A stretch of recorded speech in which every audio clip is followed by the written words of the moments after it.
You show them UN reports, these are lies. You mention international law, it's complicated. You get testimonies on the ground from doctors and nurses at Hamas propaganda. We saw it with our own eyes. Your optic nerve is anti-Semitic. Like Israel is like Shaggy. We saw you on the hospital. It wasn't me. We show you killed the children. It wasn't me. Dude, your war crimes are documented. Stop the Zionizing. Zionizing, it's a verb, which means to gaslight someone with such shameless, narcissistic, psychopathic audacity that you deny reality to their faces while simultaneously playing the victim, engaging in endless circle debates that go nowhere and displaying a complete loss of empathy and basic humanity. Right? Remember, Pierce, why the first video went viral? Because I called Israel a narcissistic, psychopathic behavior. Welcome back, y'all. Grab your popcorn, hide your wallets, and buckle up, folks, because this isn't just a debate. It's a televised therapy session featuring Bassem Youssef, who's been MIA, diagnosing a chronic case of political narcissism. Jonathan, who strolls in repping Israel's official PR, armed with talking points, styler than leftover hummus, and a victim card shinier than Piers Morgan's forehead under studio lights. Why should you stick around? Because watching Bassem Youssef dismantle Jonathan's argument is like witnessing someone calmly explain reality to a flat earther while they insist gravity is anti-Semitic. Jonathan's rebuttal strategy: deflect, dodge, and desperately bring up Egypt, as if pointing out the neighbor's yard makes the steaming pile in your own disappear. And Piers Morgan? Somehow he stumbled into the truth like your drunk uncle finding the dance floor at a wedding. Awkward, unexpected, yet oddly entertaining. This isn't your usual screaming match. It's a comedic expose of the hypocrisy, corruption, and sheer absurdity of watching your own tax dollars fund someone else's bombing and then getting gaslit about it. So don't look away. This is the moment when the curtain finally falls on the pathological liars getting exposed faster than celebrities in a leaked tape. If you're tired of the spin, tired of being lied to, then ready to see propaganda crumble, let's go. We should be asking, like, instead of what we do, we should start asking, why are we funding this? Why is my tax money, $30 billion to date, went to Israel to buy 2,000 pounds bombs and F-35s to dump Palestinians? Why is your tax money, Pierce, is going to the British government to finance this? If Israel wants to defend itself, let it defend itself by itself, not with my money. And also, like, this is like a country it's bragging that this lobby is buying off politicians in America. AIPAC is bragging about 80% of Congress being paid by them. If one politician in the EU, in Britain, in America was paid with bribed by Russian money, oh my God, you're going to have 6-month wall-to-war coverage, foreign interference, democracy in peril, corruption. But with Israel, crickets, complete radio silence. And I brought this, by the way, many times, and it was just like you flow over it, because this is the real question, right? Because you would spend 3 hours talking about if this is a proportionate response, but we'll not talk about 3 minutes. Why is my money? Why is hurricane relief funds in Carolina, in America, are going to fund Israel? Also, like, I don't understand the relationship between America and Israel. It's like, it's the most effed up situation ever. We're like the world's most pathetic sugar daddy. We give them billions of dollars and they shit on us. Like Mr. Jonathan said, now we're ganging on them. We're not helpful. Dude, we gave you $30 billion to bomb children and it's not enough for you. Like, I mean, at least when you pay a dominatrix, you know that you're getting. But this is just America having a public humiliation king while getting, and they call this foreign policy. They are arresting American students on American soils for protesting Israeli war crimes. What the hell, man? This is like your crack whore making you beat your children for calling her what she is, a whore. And the thing, this is what really boggles me in America.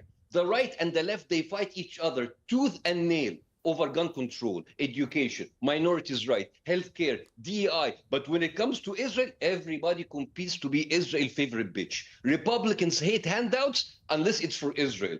And Democrats, they love human rights unless it's for the Palestinians. I mean, this is a Delulu state. You guys are Delulu. You are Delulu. Like, I came here today to witness for myself how someone can lie so shamelessly. The guy is like a human pinball machine. Every question lies on him, ends on Hamas. It's like a magic 8-ball with one answer. Hamas. Yani, at least flat earthers, they make things interesting.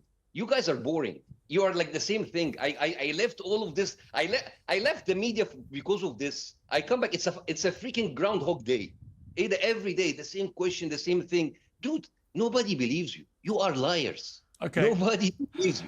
Okay, let me just say, well, since you haven't been on media for a while, Bassem, you probably would have noticed that I've become quite unpopular, actually, with the pro-Israeli lobby, because I've been increasingly critical of Netanyahu and his government and believe they have... Because if you're not your doormat, That's if you're not entirely accurate, they will not do it. Well, okay, but, you know... Piers, that's all right, not but entirely that's just... accurate. You may have missed that. But, Jonathan Conricus, your response to what Bassem Youssef said? Well, you know, I could choose to respond to many things. I could respond to your foul language. I could respond to how low you speak. I could respond to your nonsense rhetoric. And basically, I think it shows that you've been out of the business for a while because you're repeating, regurgitating a lot of stuff that's really old. I think you should update your poison. You should get an updated version of the talking points against Israel. All of the things you said they're quite low level. They're not very impressive.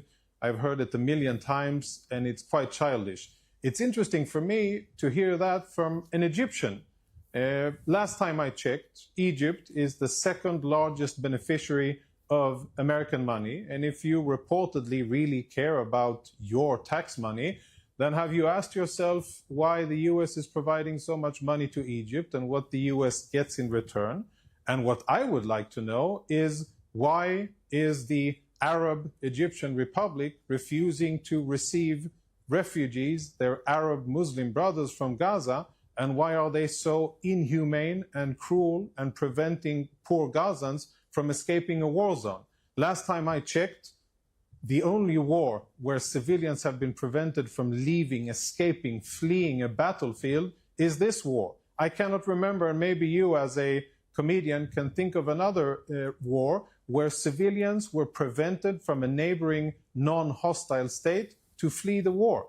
I cannot remember any such thing. And I think that the country where you come from has a lot to answer from. I know that you're more confident in bashing Israel and talking conspiracy theories and AIPAC this and that and all of the other nonsense that you regurgitated. But let's talk about Egypt. Let's talk about their responsibility. Let's talk about US funds to Egypt. Let's talk about their cruelty. Let's talk about how they have prevented humanitarian access to Gaza. Let's talk about the fact that they have built the world's biggest wall that dwarfs the Chinese wall and all Israeli security walls between Gaza and Egypt. Why did they do that? Out of Muslim compassion? Out of care for humanitarian rights of their Arab brothers? No, because they want the poor Gazans in, and because they know that programs like this one and other programs will support Hamas propaganda and will blame Israel for what's happening, when in fact Gazans should have been evacuated out of Gaza in the second or third week of the war. We would have defeated Hamas quickly and with far fewer all right, but just to be clear, Jonathan, casualties. Just to be clear, programs like this one, hosted by me, which is the point you're making, I think, I'm afraid, I take exception to a 3-month policy of starvation of a populace that's been relentlessly bombarded that includes so many children. That's my problem. And I think that the war aims, the stated war aims of Israel at the start of this, which was to eliminate Hamas and to get the hostages released, neither of those things have happened. All that's happening is more and more civilians are getting killed in the process of going after the Hamas terrorists. And you've taken also, as a government, to starving already impoverished children. And I just find that unconscionable, as indeed, by the way, do 2 former Israeli prime ministers who've gone on record as saying that. And there was a very powerful piece by a Jewish writer, Thomas Friedman, in today's New York Times, saying Israelis, diaspora Jewry and friends of Israel everywhere need to understand that the way Israel is fighting the war in Gaza today is laying the groundwork for a fundamental recasting of how Israel and Jews will be seen the world over. And he doesn't mean in a good way. He means in a very bad and serious and potentially dangerous way. So, yeah, this programme has evolved. It does stand for that. Campaigning. Well, I'm going to go to Bassem for his response. But, you know, since you brought that up about this programme and what it represents. 10 allegations against me and I don't get to respond? OK, well, I'm going to let Bassem respond. But that is my response to what you said. So, Bassem.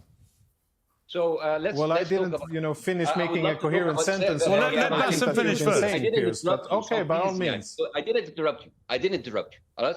You asked me about Egypt, I'll answer you about Egypt. You didn't. Egypt and I appreciate takes that. 1/3 of the aid that Israel receives, while Egypt have 10 times the population. Egypt never received $30 billion to murder children and bomb hospitals. Egypt was never allowed to have the privilege of having more than 58 vetoes in the Security Council, right? And also, why doesn't Egypt take Palestinians? This is like someone going into Fifth Avenue, shooting someone in the face, and it's like, why do the neighbors don't bury the body? You're the guys doing the killing, not Egypt. So stop talking about Egypt. Anyways, and I would like to, like Jonathan and his likes, to please stop Zionizing us. Stop the Zionizing. Zionizing, it's a verb, which means to gaslight someone with such shameless, narcissistic, psychopathic audacity that you deny reality to their faces while simultaneously playing the victim, engaging in endless circle debates that go nowhere and displaying a complete loss of empathy and basic humanity, right? Remember, Piers, why the first video went viral? Because I called Israel a narcissistic, psychopathic behavior that you over and then makes you think it's your fault. Because this is what Israel does. It didn't happen. And if it did, you're remembering it wrong. And if you're not, it's your fault because you're looking into my phone. Narcissists lived in their own made-up reality. They don't share your reality. They live in their own custom-made universe where facts are negotiable and truth is whatever serves them in the moment. And when it comes back and when you corner them, they throw tantrums, accusation, Hamas, anti-Semitism, full victimhood mood. And it's pointless to debate with them, right? Because take him, for example, and the likes of him. You show them a video, it didn't happen. You show them UN reports, these are lies. You mention international law, it's complicated. You get testimonies on the ground from doctors and nurses at Hamas propaganda. We saw it with our own eyes. Your optic nerve is anti-Semitic. Like Israel is like Shaggy. We saw you won the hospital. It wasn't me. We saw you killed the children. It wasn't me. Dude, your war crimes are documented. Hamas propaganda. Also, it wasn't me. There is no point of debating gaslighters. We have 4K videos, satellite imagery, and your own soldiers posting on TikTok bragging about killing children. But of course, yeah, the entire planet is having a mass hallucination, right? This is like Israel has the same credibility as a Ponzi scheme. Right? This is why I'll give you an example how Delulu is Israel, right? Israel calls itself, I mean, he was in the IDF and he tell you, the most moral army in the world. Also, they call themselves the most vegan army in the world. So Jonathan here is representing an organization that is both vegan and genocidal. Yani we will not eat chicken, but inshallah, we will bomb a hospital and barbecue it. Do you see how up is this? This is like calling Jeffrey Dahmer the most vegetarian serial killer in history. Right. Okay. And this is but one more thing. Does any army in the world call itself moral? This is another trait of narcissistic psychopathic behavior because they project to the world the exact opposite of who they are. If they lie, they brag about being honest. If they cheat, they brag about being faithful. And if they are cheap, they brag about being generous. And if they are criminal, genocidal, they brag about being moral, the most moral actually. Okay. I mean, look. Well, folks, if you made it this far without smashing your screen or screaming into a pillow, congrats. You've just survived a masterclass in political gaslighting and narcissism dismantling. Watching Bassem Youssef today wasn't like seeing a world-class surgeon operate on Jonathan's talking points, precision cuts, zero anesthesia, and a full audience cheering as the lies were surgically removed one by one. Jonathan tried desperately to pivot to Egypt, as if he's playing a game of look over there, while standing knee-deep in his own hypocrisy. Seriously, watching Jonathan accuse Egypt of cruelty while his own government starves children is like your drunk friend lecturing on sobriety while chugging vodka at brunch. It's not just ironic, it's tragically hilarious. And did you watch Piers Morgan suddenly discovering the moral high ground? It's like seeing Dracula suddenly develop a garlic addiction. Shocking, suspicious, but oddly satisfying. But don't be fooled. The real MVP here is Bassem, who showed us exactly why debating Israeli propagandists is pointless. Because pathological liars aren't argued with, they're diagnosed. So wake up, friends, shake your neighbors, and spam the comment section down below. I ask, how much longer are we willing to let our tax dollars fund these lies? Stop settling for both sides nonsense and demand accountability, because if comedy is what it takes to expose the darkest truth, then let's all tune into the greatest show on earth, exposing hypocrisy and laughing all the way to justice. Hit that subscribe, share the truth, and remember, your silence only fuels the narrative. Let's change the channel for good.